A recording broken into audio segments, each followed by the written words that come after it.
أعوذ بالله من الشيطان الرجيم. بسم الله الرحمن الرحيم.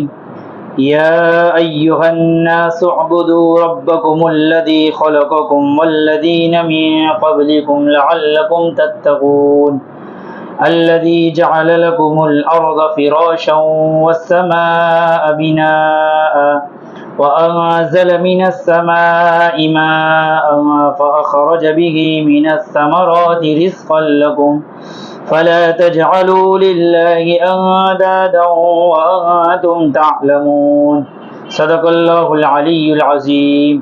قرآن کریم میں اللہ تبارک تعالیٰ نے مختلف آیتوں میں مختلف خطابات سے لوگوں کو متوجہ کیا ہے.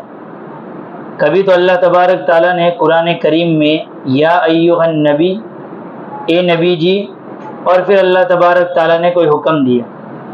اسی طریقے سے اللہ تبارک تعالیٰ نے کئی آیتوں میں یا ایھا الذین آمنوا، اے ایمان والوں، جو 89 آیتیں تھیں، 89 آیتیں تھیں، جس کی تفسیر الحمدللہ گزشتہ پیر کو مکمل ہوئی.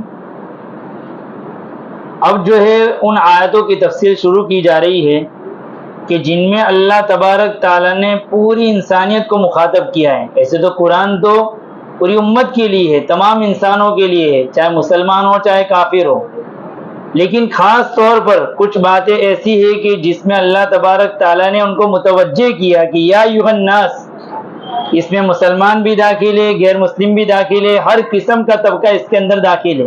پھر اللہ تبارک تعالیٰ نے ان کو احکام دیے. تو یہ کل 22 آیتیں قرآن کریم میں ہے. ان میں سے آج پہلی آیت کی تفسیر ہمارے سامنے آئے گی. اس سے یہ بھی معلوم ہوا کہ قرآن کریم صرف مسلمانوں کا نہیں ہے، بلکہ اللہ کے نبی پاک صلی اللہ علیہ وسلم کی پوری امت، اور اس امت میں غیر مسلم بھی داخل ہے. اس لیے کہ دو قسم کی امت ہے، ایک امت اجابت ہے، ایک امت دعوت ہے، کہ جنہوں نے ایک تو ایمان کو قبول کیا، ایک وہ امت ہے، اور ایک امت جنہوں نے ایمان کو قبول نہیں کیا. تو یہ قرآن کریم تو اللہ کے نبی پاک صلی اللہ علیہ وسلم کی پوری امت کے لیے نازل ہوا ہے. تو ہم جب ہمارے غیر مسلم بھائیوں سے ملے تو ان کو بتاوے کہ یہ قرآن صرف ہمارا نہیں بلکہ تمہارا بھی ہے. یہ نبی جو ہمارے سامنے پیغام لے کر آئے وہ صرف ہمارے نبی نہیں، وہ تمہارے بھی نبی ہے.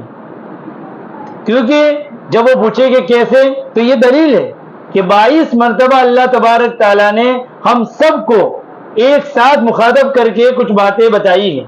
اس سے معلوم ہوا کہ قرآن آپ کو بھی کچھ کہتا ہے. تو ان 22 آیتوں میں سے آج پہلی آیت کو ہم سمجھیں گے، اس کو ہمارے دماغوں میں بھی رکھیں. ہم سے تعلق رکھنے والے بہت سارے غیر مسلم بھائی ہیں، ان کو بھی یہ پیغام پہنچاوے. اللہ تبارک تعالیٰ نے خطاب دیا یا ایھا الناس، اے لوگو، اعبدوا ربکم الذی خلقکم، تم تمہارے پروردگار کی عبادت کرو.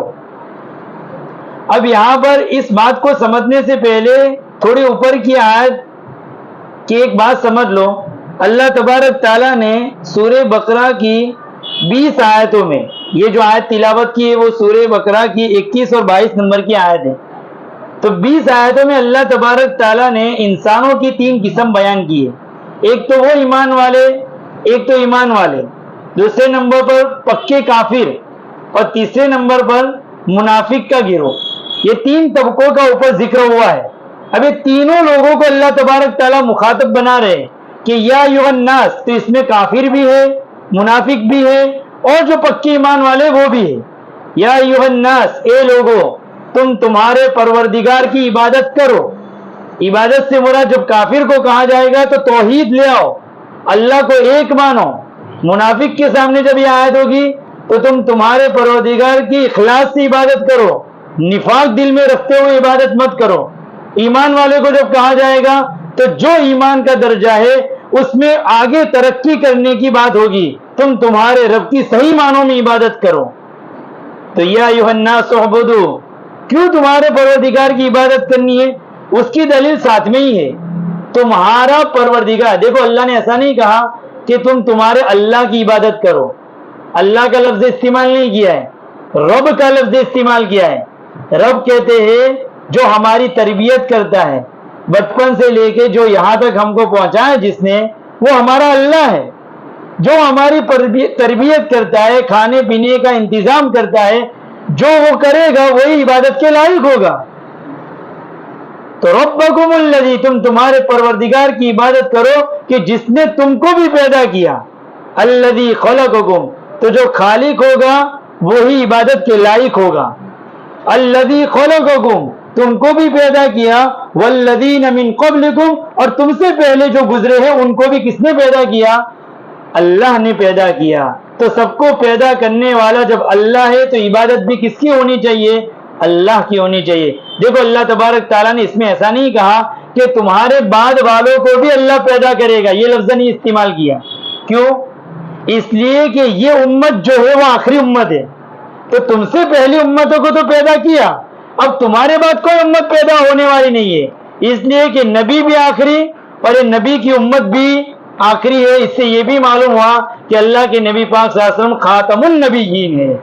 اس سے یہ بھی مسئلہ ہم کو معلوم ہوا. والذین من قبلکم, جو تم سے پہلے ہے ان کو بھی اللہ نے پیدا کیا. لعلکم تتقون, ان باتوں کو سوچو تاکہ تم جہنم سے بچو, تاکہ تمہارے دلوں میں اللہ کا ڈر پیدا ہو. تو پہلی آیت میں اللہ تبارک تعالیٰ نے انسان کی اندر کی جو نعمت ہے اس کو بیان کی. دیکھو اللہ تعالیٰ کی طرف سے ہم کو دو قسم کی نعمتیں ملی ہے. ایک تو جو ہماری باڈی میں, ہمارے جسم میں فٹ ہے, آنکھیں ہے, کان ہے, ہم کو جو پیدا کیا, تو ایک تو وہ نعمتیں ہے. دوسری نعمتیں جو ہمارے بدن سے باہر ہے, زمین آسمان یہ سب چیزیں. تو پہلی نعمت کو کہا جاتا ہے انفسی نعمتیں, جو ہمارے بدن سے تعلق ہے, اور جو ہمارے بدن سے باہر ہے اس کو آفاقی نعمتیں کہا جاتا ہے. تو اللہ نے دونوں نعمتیں یہاں پر بیان کی. پہلی آیت میں ہمارے بدن سے تعلق رکھنے والی نعمت کو بیان کیا کہ تم کو پیدا کیا. اب پیدا کرنے میں سب چیز آ گئی. آگے بیان کر رہے ہیں الذی جعل لکم الارض فراشا, کہ جس نے تمہارے لیے زمین کو فرش بنایا, یعنی رہنے کے قابل بنایا. بالکل نرم پانی جیسی نہیں بنائی, دلدل جیسی کہ آدمی کا پیر گھس جاوے. اتنی سخت نہیں بنائی کہ جس میں سے اناج نہ نکل پاوے, ایسی معتدل بنائی. الذی جعل لکم الارض فراشا, پہلی نعمت آفاقی نعمتوں میں. دوسری والسماء بناء, اور آسمان کو چھت بنایا, کہ جس کے نتیجے میں اوپر سے بہت ساری جو بلائیں اور اوپر سے آنے والی بہت ساری مصیبتوں کو آسمان روک دیتا ہے. جیسے گھر کا چھت جو ہوتا ہے وہ دھوپ کو روکتا ہے, ایسے آسمان بھی کئی ساری چیزیں, جو لکھے پڑھے لوگ ہیں وہ جانتے ہیں کہ کئی ساری شعائیں جو انسان کے لیے تکلیف دے وہ آسمان روک دیتی ہے. والسماء بناء, آسمان کو چھت بنایا. وانزل من السماء ماء, اور آسمان سے اللہ تبارک تعالیٰ نے پانی کو برسایا, بادلوں سے اللہ تبارک تعالیٰ نے پانی کو برسایا, یہ نظام چلایا. تین نعمتیں. چوتھی نعمت اللہ نے بیان کی فَأَخْرَجَ بِهِ مِنَ الثَّمَرَاتِ رِزْقًا لَكُمْ, اور اس پانی کے ذریعے سے تمہارے لیے بطور رزق کے پھلوں کو نکالا. یہ اللہ تبارک تعالیٰ نے نظام چلایا. یہ چار نعمتیں اللہ نے آفاقی بیان کی جو انسان کے بدن سے باہر ہے. ان میں تین نعمتوں کے بارے میں کوئی نہیں سوچ سکتا ہے, چاہے غیر مسلم بھی ہو, وہ یہ نہیں سوچ سکتا ہے کہ اس کو کسی انسان نے بنایا ہوگا. کون کون سی چیز؟ پہلے نمبر کو فرش, زمین کو فرش بنایا, غیر مسلم بھی سمجھتا ہے کہ اس کو پیدا کرنے والا اللہ ہے. آسمان کو چھت بنایا, غیر مسلم بھی سمجھتا ہے. اسی طرح آسمان سے پانی کو برسانے کا نظام بھی اللہ تعالیٰ کر رہے وہ سمجھتا ہے. چوتھی چیز جو ہے کہ جو پودوں کو نکالا اس میں آدمی کا تھوڑا ذہن جاتا ہے, میں نے کھیتی کی جس کے نتیجے میں نکلا, تو اس کو ہم سمجھے کہ اس کا صرف کتنا رول ہوتا ہے کھیتی میں, خالی وہ رکاوٹوں کو دور کرتا ہے, اس کے علاوہ انسان کا کوئی رول نہیں ہے. زمین بھی اللہ کی, وہ دانا جو اندر ڈالتا ہے وہ بھی اللہ کا دیا ہوا, وہ پانی جو دانے کو دیتا ہے وہ بھی اللہ کا دیا ہوا. وہ خالی کرتا کیا ہے, وہ پانی پہنچانے کا نظام کرتا ہے, زمین کو تھوڑی نرم کرتا ہے, اس کا یہ کام ہے. پودا تو اللہ ہی نکالتا ہے.